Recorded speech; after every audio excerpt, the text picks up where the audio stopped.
अस्सलामुअलैकुम साथियों, मैं हूं मोहम्मद जाकिर हुसैन। मिशन एकेडमी की जानिब से आप तमाम लोगों का खैर मकदम है। साथियों, ये हमारा चैप्टर नंबर 6 है, जिसमें हम ये दूसरा क्लास है, जिसका चैप्टर का नाम है ज़बान की तदरीस के मसाइल। इसमें हमने सबसे पहले क्या देखा था पिछले क्लास में, ज़ू लिसानी और कसीर लिसानी के बारे में हमने देखा था। ज़ू लिसानी और कसीर लिसानी के बारे में देखा था। ज़ू लिसानी में हमने देखा था कि इसमें 2 लैंग्वेज के बारे में बात की गई थी, और कसीर लिसानी जहां 2 से ज़्यादा लैंग्वेज की बात की गई थी। 2 से ज़्यादा लैंग्वेज सिखाने का ये मतलब नहीं है कि मुख्तलिफ ज़बान बच्चों को सिखा देना, बल्कि एक क्लासरूम में मुख्तलिफ ज़बान के बच्चे हैं, उनके ज़रिए से नई ज़बान को सिखाना या अपने तदरीस को अंजाम देना, ये मकसद था। ठीक है, तो ये चीज़ हम लोगों ने अच्छे से देखा। इसमें और भी बहुत सारे पॉइंट थे, अहम पॉइंट थे, जिससे आपको बताया गया। तो उम्मीद है कि आप लोग समझ गए होंगे, उस पर प्रैक्टिस कर रहे होंगे। आज के क्लास में जो हम पढ़ेंगे वो सेह लिसानी फार्मूला के बारे में पढ़ेंगे। सेह लिसानी फार्मूला। सेह का मतलब होता है 3, लिसान का मतलब आप जानते ही हैं ज़बान होता है। इसमें 3 ज़बान के बारे में बात होगी। उसमें है पहली ज़बान, दूसरी ज़बान और तीसरी ज़बान। इसके बारे में क्या कहा गया है इसको हम लोग देखेंगे। तो सेह लिसानी फार्मूला क्या है, सबसे पहले हम इसको देख लेते हैं। सेह लिसानी फार्मूला ये आया था 1961 ईस्वी में। मुख्तलिफ रियासतों के वज़रा के इजलास में आम राय से सेह लिसानी फार्मूला क्या हुआ, उभर कर आया। देखिए 1961 ईस्वी में कई राज्य के कोई एक आदमी नहीं, किसी एक राज्य का आदमी नहीं, बल्कि किसी एक राज्य की सरकार भी नहीं, बल्कि क्या मुख्तलिफ राज्य, मुख्तलिफ रियासतों की मंत्रियों ने एक इजलास बुलाया, एक मीटिंग बुलाया, और उसमें यह बात सामने आई कि एक फार्मूला लाया जाए जिसका नाम दिया गया सेह लिसानी फार्मूला, यानी 3 ज़बान वाला एक फार्मूला लाया जाए। और उसमें इसके बारे में कब बताया गया, 1961 ईस्वी में यह तय पाया। ठीक है, इसके बारे में फिर 1964 ईस्वी में जो कोठारी कमीशन आया था, उसमें क्या कहा गया कि 10वीं जमात तक, क्लास 10th तक, 10वीं जमात तक क्या करें, सेह लिसानी फार्मूला को अपनाया जाए। ठीक है, कब कहा गया था, कहाँ कहा गया था, कोठारी कमीशन में कहा गया था। कोठारी कमीशन में कहा गया था कि 10वीं जमात तक सेह लिसानी फार्मूला को अपनाया जाए। उसके बाद देखिए कौमी तालीमी पॉलिसी 3 मरतबा आया। एक सबसे पहला आया 1968 में, उसके बाद आया 1986 में, फिर 2000 NEP 2020 है। ठीक है, ये 19 में आकर के 20 में लागू हुआ। तो 1968 के कौमी तालीमी पॉलिसी में क्या कहा गया कि सेह लिसानी फार्मूला की साख्त क्या क्या होंगी, यानी सेह लिसानी फार्मूला के अंदर क्या क्या है, कौन कौन सी बात है, उसको कहाँ बताया गया, कौमी तालीमी पॉलिसी, यानी कि national education policy, NEP, new education policy नहीं बल्कि नेशनल एजुकेशन पॉलिसी 1968 में बताया गया कि ये किस तरह से होगा। ठीक है, पास कब हुआ था, 1961 में ही, लेकिन 1968 में बताया गया कि इसमें क्या क्या होगा। सबसे पहले इसमें कहा गया कि पहली जबान जो होगी, बच्चों की पहली जबान, वो मादरी जबान होगी। ठीक है, जाहिर सी बात है, आपको शुरू से बताया गया है कि बच्चे जब माहौल से राब्ता करते हैं, एक दूसरे से इंटरेक्ट करते हैं, बात करते हैं, बातों को सुनते हैं, तो वो क्या होता है, कौन सी जबान होती है उसकी, मादरी जबान होती है। ठीक है, मादरी जबान होती है, यानी इस जबान को वो क्या करता है, हासिल कर लेता है, सीखना नहीं पड़ता है बल्कि हासिल कर लेता है अपने घर से, आसपास से, ठीक है, अपने माहौल से। तो पहली जबान बच्चे की ऐसे भी मादरी जबान होती है। और इसमें भी कहा गया कौमी तालीमी पॉलिसी 1968 में कि सेह लिसानी फार्मूला में सबसे पहली जबान जो होगी वो क्या होगी, मादरी जबान होगी। ठीक है, या इलाकाई जबान। मादरी जबान कौन सी जबान होगी, इलाकाई जबान ही होगी, है ना। तो ये चीज तो क्लियर है। पहले जबान के बारे में जो कहा गया, फर्स्ट लैंग्वेज, ये क्या है, मदर टंग है, ये तो क्लियर है। उसके बाद बात आती है दूसरी जबान और तीसरी जबान की। ये बहुत ही अहम है, इसको समझिएगा। ये बहुत बड़ा टॉपिक नहीं है आज का क्लास, लेकिन समझने वाली बात है कि दूसरी जबान में कौन कौन सी जबान होगी और तीसरी जबान में कौन कौन सी जबान होगी। तो हिंदी जहां बोली जाती है, जैसे बिहार में हम लोग क्या करते हैं, जो हिंदी बोलने वाले हैं, ठीक है, तो यहाँ क्या करना होगा दूसरी जबान में, हिंदी के अलावा कोई दूसरी जबान या अंग्रेजी। सेकेंड लैंग्वेज में क्या करना है, अगर हम हिंदी बोल रहे हैं या हिंदी बोलने वाले जो क्या है सूबा है, रियासत है, उसमें क्या करना है, हिंदी के अलावा अदर देन हिंदी या फिर इंग्लिश, या फिर क्या, इंग्लिश। हिंदी के अलावा या फिर इंग्लिश क्या होगी, दूसरी जबान होगी जहां हिंदी बोली जा रही है, यानी दूसरी जबान हिंदी नहीं होगी अगर हिंदी बोली जा रही है तो, ठीक है। अब जहां गैर हिंदी रियासत है, यानी कि जहां हिंदी नहीं बोली जा रही है, वहां दूसरी जबान क्या होगी, दूसरी जबान अंग्रेजी होगी या हिंदी होगी। अंग्रेजी या हिंदी दोनों में से कोई एक रख सकते हैं, ठीक है। तो हिंदी जहां बोली जाती है वहां हिंदी के अलावा कोई दूसरी जबान आप बोल सकते हैं, चाहे वो कोई दूसरी जबान हो या अंग्रेजी हो। चूंकि अंग्रेजी अब ऑफिशियल लैंग्वेज है तो इसलिए यहाँ हर जगह अंग्रेजी को अलग से रखा गया है कि अंग्रेजी आप बोल सकते हैं या पढ़ा सकते हैं, या फिर कोई दूसरी जबान आप पढ़ा सकते हैं, बोल सकते हैं। बच्चों की दूसरी जबान क्या होगी, हिंदी के अलावा होगी, जहां हिंदी बोली जाती है वहां। उसके अलावा हिंदी बोली जाने का मतलब यह है कि उसकी मादरी जबान जहां हिंदी है, बोली जाने का मतलब यह है कि मादरी जबान, मदर टंग जिसकी हिंदी है, वहां दूसरी जबान क्या होगी, हिंदी के अलावा कोई भी जबान हो सकती है, चाहे वो आपके इलाकाई जबान में से कोई हो या फिर क्या हो, अंग्रेजी हो, ठीक है। ये चीज क्लियर है।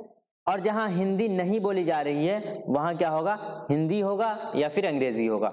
जहां हिंदी नहीं बोली जा रही है वहां क्या होगा, या तो हिंदी या फिर अंग्रेजी, ठीक है।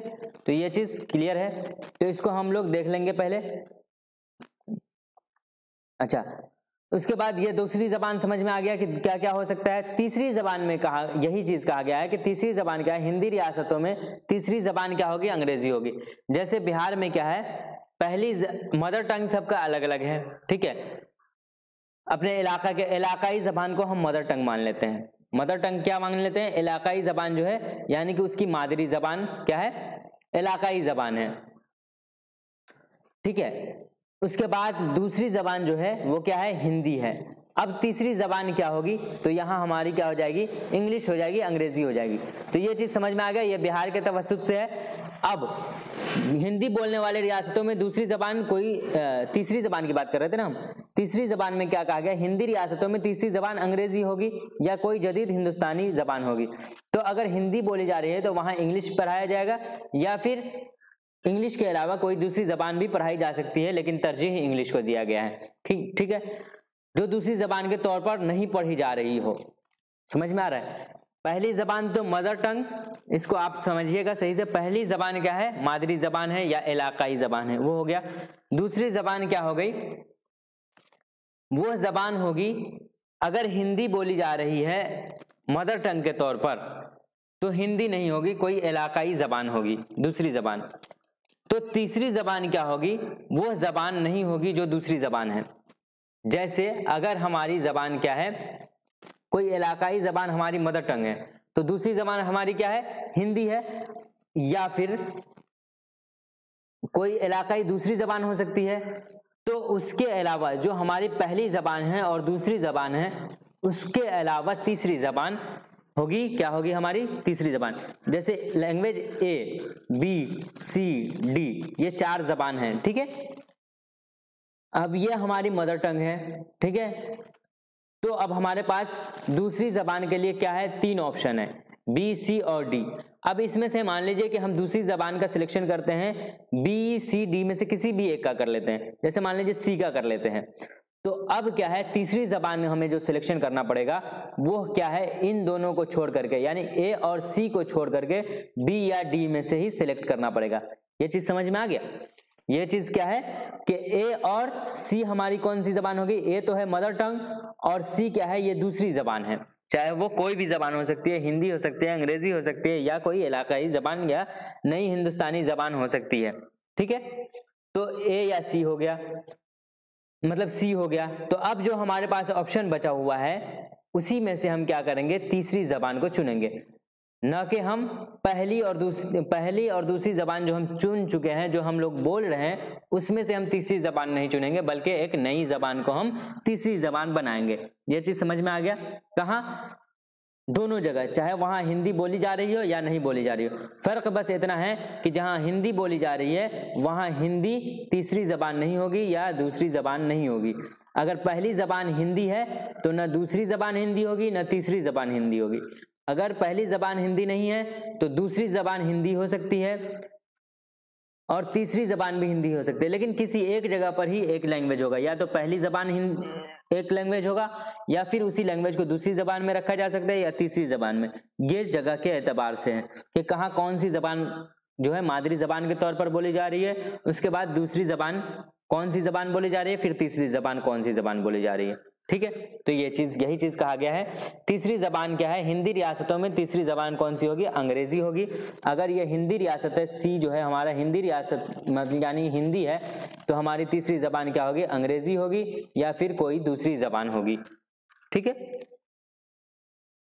उसके बाद जो दूसरी जबान के तौर पर नहीं पढ़ी जा रही हो, जाहिर सी बात है ये हिंदी है सी, और अगर ए उर्दू है तो जाहिर सी बात है इस दोनों को हम जब पहली और दूसरी जबान में पढ़ेंगे तो जो तीसरी जबान होगी वो नहीं पढ़ी जाएगी, उसी को हम तीसरी जबान के तौर पर रखेंगे। ठीक है, तो यही चीज कहा गया है। इसके अलावा कहा गया है गैर हिंदी रियासतों में, गैर हिंदी रियासतों में क्या करना है, जहां हिंदी नहीं बोली जा रही है वहां क्या करना है, तीसरी जबान अंग्रेजी होगी। जहां हिंदी बोली जा रही है वहां भी क्या है, तीसरी जबान अंग्रेजी हो सकती है। नहीं बोली जा रही है वहां भी तीसरी जबान अंग्रेजी हो सकती है, बशर्ते कि वो पहले नहीं बोली जा रही हो, यानी अंग्रेजी पहले नहीं बोली जा रही हो। या फिर कोई जदीद हिंदुस्तानी जबान होगी जो दूसरी जबान के तौर पर नहीं पढ़ी जा रही हो। जैसे कि हमने समझाया ना ABCD, अब ये 4 जबान हैं। ठीक है, इसमें से हमने मदर टंग को A समझ लिया, किसी दूसरी जबान को हमने B समझ लिया। ठीक है, तो अब अगर B को हम हिंदी समझते हैं तो C और D जो होगा वो हिंदी नहीं हो सकता है, दूसरी जबान होगी। और अगर B हिंदी नहीं है, कोई दूसरी जबान है, तो C और D में से कोई हिंदी हो सकती है, अंग्रेजी हो सकती है। कहने का ये मतलब है कि दूसरी और तीसरी जबान जो है वो बिल्कुल मुख्तलिफ होगा। ठीक है, यही इसमें कहा गया है। इसका खुलासा यह है कि पहली जबान मादरी जबान होगी और दूसरी और तीसरी जबान जो है वो दोनों अलग अलग जबान होगी जो मादरी जबान के अलावा होगी। ठीक है, तो ये चीज कहा गया है इसमें, और इसी को समझाना था आज की क्लास में। सेह लिसानी फॉर्मूला क्या है, बहुत ही छोटा क्लास है लेकिन इसको समझना जरूरी था। मैंने समझा कि इसको एक क्लास में ही समझाया जाए। बाकी के आगे की क्लास में हम समझेंगे, आगे के क्लास में हम समझेंगे कि क्या जबान की मुश्किलात में क्या क्या आती हैं, गलतियां क्या क्या होती है, नकाइस क्या क्या होते हैं, उसमें खुसूसी आमोदिश नाकामियां क्या क्या हैं, जिसमें डिसलेक्सिया है, डिसकैलकुलिया है, डिस्ग्राफिया है। इन तमाम चीज़ों को हम लोग क्या करेंगे, अगले क्लास में समझेंगे। इसमें क्या है, डिसलेक्सिया है, डिस्ग्राफिया है। ठीक है, इन तमाम चीज़ों को हम लोग अगले क्लास में समझेंगे। ठीक है, तो इसमें थोड़ा सा लंबा क्लास होगा, तो आप लोग बहुत अच्छे से देखिएगा, समझिएगा, ताकि आपका कोई भी पॉइंट छूटे नहीं।